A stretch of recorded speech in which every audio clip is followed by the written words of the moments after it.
सूत्रों के हवाले से बड़ी खबर सामने आ रही है। मंत्री परिषद की मीटिंग में G20 पर पीएम मोदी ने निर्देश दिए हैं। G20 ऐप को सभी मंत्रियों से डाउनलोड करने के लिए कहा गया है। पीएम मोदी के सामने G20 पर प्रेजेंटेशन भी दी गई है। प्रेजेंटेशन में G20 समिति में 2 दिन तक होने वाले सभी इवेंट के बारे में जानकारी दी गई। विदेशी मेहमानों को रिसीव करने के लिए सभी केंद्रीय मंत्रियों को जिम्मेदारी सौंपी गई है। तो ये बड़ी खबर आपको बता रहे हैं, मंत्रियों से G20 ऐप डाउनलोड करने को कहा गया है। इसके साथ ही सभी मंत्रियों को दिल्ली में मौजूद रहने के भी निर्देश दिए गए हैं। तो G20 पर यह प्रेजेंटेशन दी गई है। बड़ी खबर आपको बता रहे हैं, मंत्री परिषद की मीटिंग में G20 पर पीएम मोदी ने क्या निर्देश दिए हैं ये हम आपको बता रहे हैं। G20 ऐप को सभी मंत्रियों को डाउनलोड करना होगा। इसके अलावा पीएम मोदी के सामने G20 पर प्रेजेंटेशन दी गई है, जिसमें G20 समिति में 2 दिन तक होने वाले सभी इवेंट के बारे में जानकारी दी गई। और साथ ही विदेशी मेहमानों को रिसीव करने के लिए सभी केंद्रीय मंत्रियों को जिम्मेदारी सौंपी गई है और उनसे कहा यह गया है कि इस दौरान वो दिल्ली में ही मौजूद रहें। ये बड़ी खबर इस वक्त आपको बता रहे हैं। G20 की अध्यक्षता भारत कर रहा है और इसके लिए तैयारियां भी पूरी की जा चुकी हैं। यतेंद्र हमारे सहयोगी जुड़ गए इस वक्त हमारे साथ। यतेंद्र, और क्या जानकारी मिल रही है इस खबर से जुड़ी हुई? देखिए, परिषद की बैठक आज दिल्ली में हुई और प्रधानमंत्री मोदी ने इस बैठक की अध्यक्षता करते हुए सभी मंत्रिमंडल के सदस्यों को G20 को लेकर क्या कदम उठाए जा रहे हैं, किस तरह के इवेंट होंगे, उसकी जानकारी दी गई। इसको लेकर एक प्रेजेंटेशन मीटिंग में दिया गया विदेश सेक्रेटरी के द्वारा और उसमें बताया गया उस प्रेजेंटेशन में कि किस जगह पर कौन सा इवेंट होगा, कहाँ पर कौन से गेस्ट उपलब्ध रहेंगे, किस तरह का उसकी ड्यूरेशन कितनी होगी और उसका सब्जेक्ट क्या, इश्यूज क्या होंगे और उसका मैसेज क्या जाना चाहिए। इस तरह की प्रेजेंटेशन वहाँ पर दी गई फॉरेन सेक्रेटरी के द्वारा। इसके अलावा प्रधानमंत्री मोदी की तरफ से सभी मंत्री परिषद के सदस्यों को ये भी निर्देश दिए गए कि जो ऐप है जिसकी सारी जिम्मेदारी, सारी इवेंट की जानकारी है वो उस ऐप पर रहेगी, तो सारे मंत्री उस ऐप को डाउनलोड करें और इस दौरान 2 दिन तक जो ये इवेंट चलेगा उस दौरान जो विदेशी मेहमान आएंगे, अलग अलग देशों के जो प्रमुख होंगे उनको रिसीव करना। बिल्कुल, तो सभी को जिम्मेदारियों के बारे में यहाँ पर बताया गया है। काफी महत्वपूर्ण बैठक रही। यतेंद्र, शुक्रिया आपका।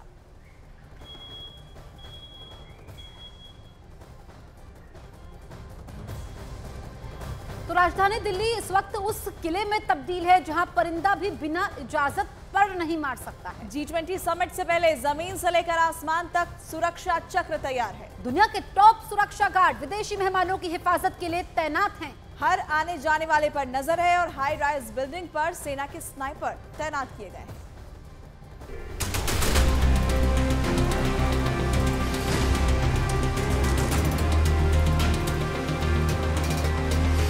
भीड़ से भरे दिल्ली के ये इलाके अगले 5 दिन तक आपको खाली नजर आएंगे। आसमान से लेकर जमीन तक, हर चौराहे, हर सड़क, हर गली तक कैमरों की पैनी नजर रहेगी।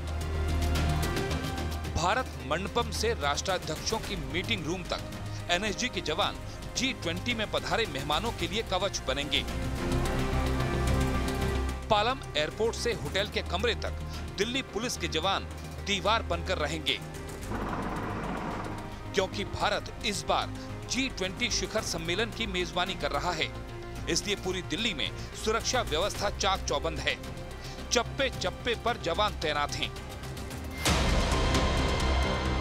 दिल्ली के जिन होटल में दुनिया के बड़े देशों के राष्ट्रपति या प्रधानमंत्री रुकेंगे, उन होटल की सुरक्षा के साथ साथ कार्यक्रम स्थल तक हर आने जाने वाले सभी रास्तों की जानकारियां भी इन देशों की सुरक्षा एजेंसियों के साथ शेयर की गई हैं।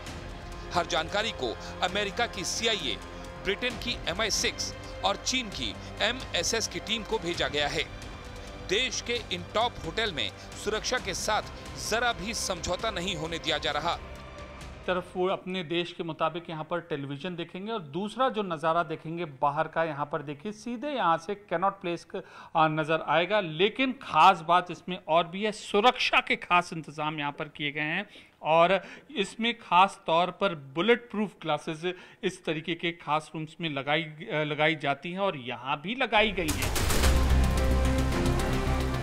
ललित होटल का ये रूम सुरक्षा के हर पैमाने पर खरा है। इस होटल में जापान और कनाडा के प्रधानमंत्री ठहरेंगे। दिल्ली में 9-10 सितंबर को होने वाली G20 समिट की सुरक्षा भारतीय सेना का खोजी दस्ता और बम निरोधक दस्ता करेगा।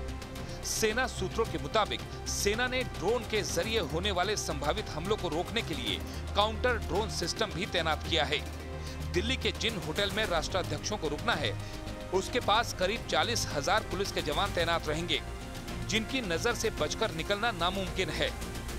जो समिट एरिया है, इसके लिए दिल्ली पुलिस के डिफरेंट सेगमेंट्स हैं, वो उनका फोकस्ड रोल है। बाकी जो तमाम दिल्ली क्षेत्र है, जहाँ का जो कानून व्यवस्था ठीक रहनी चाहिए और जिसका बियरिंग समिट के ऊपर भी, एक परसेप्शन के ऊपर भी, एक जनरल माहौल के ऊपर पड़ता है, वहाँ वो फ्लॉलेस एंड फेल प्रूफ हो, इसकी बिल्कुल फोकस्ड रिस्पॉन्सिबिलिटी हम लोगों की है।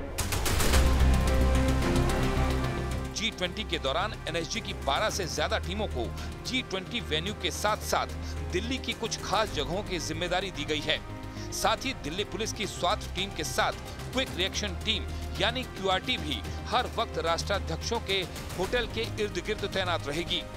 मेट्रो से बस अड्डे तक, एयरपोर्ट से लेकर रेलवे स्टेशन तक हर जगह सुरक्षा घेरा तैयार है। तो हमने कोशिश की कि थोड़े और CCTVs इस तरह कवरेज के लिए लाए जाएं। तो अराउंड 70 के करीब CCTVs हमने इंस्टॉल करवाए थे इंडिपेंडेंस डे से, which will be continuing till G20। आसमान से भी दिल्ली पर नजर रखी जाएगी। एयरफोर्स और सेना के हेलीकॉप्टर लगातार गश्त करेंगे। हेलीकॉप्टर में सेना और NSG के कमांडो रहेंगे। हाई राइज बिल्डिंगों पर स्नाइपर तैनात रहेंगे।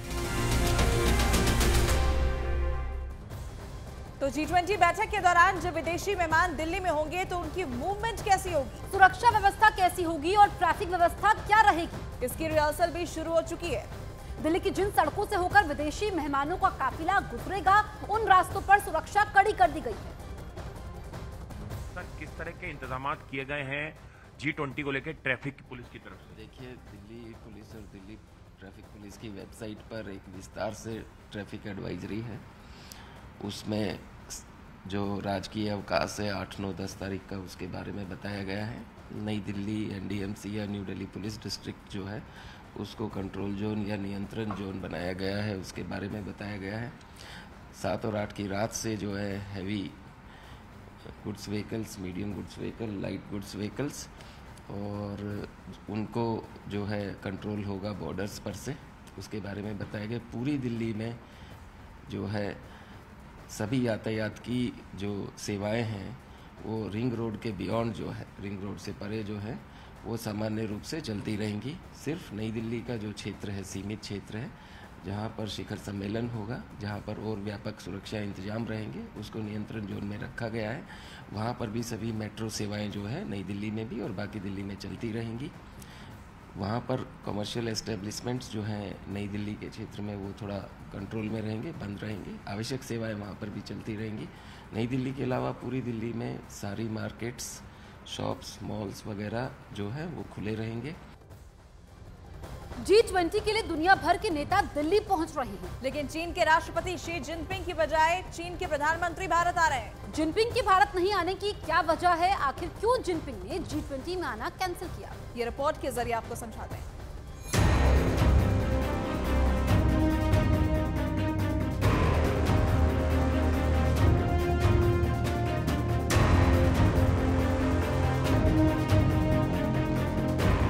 G20 के लिए मेहमानों का आना शुरू हो चुका है।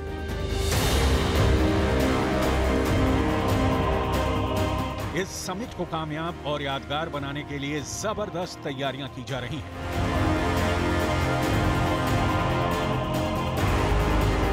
इस समिट में बाइडेन भी होंगे, ट्रूडो भी होंगे, ओलाफ भी होंगे और सुनक भी होंगे।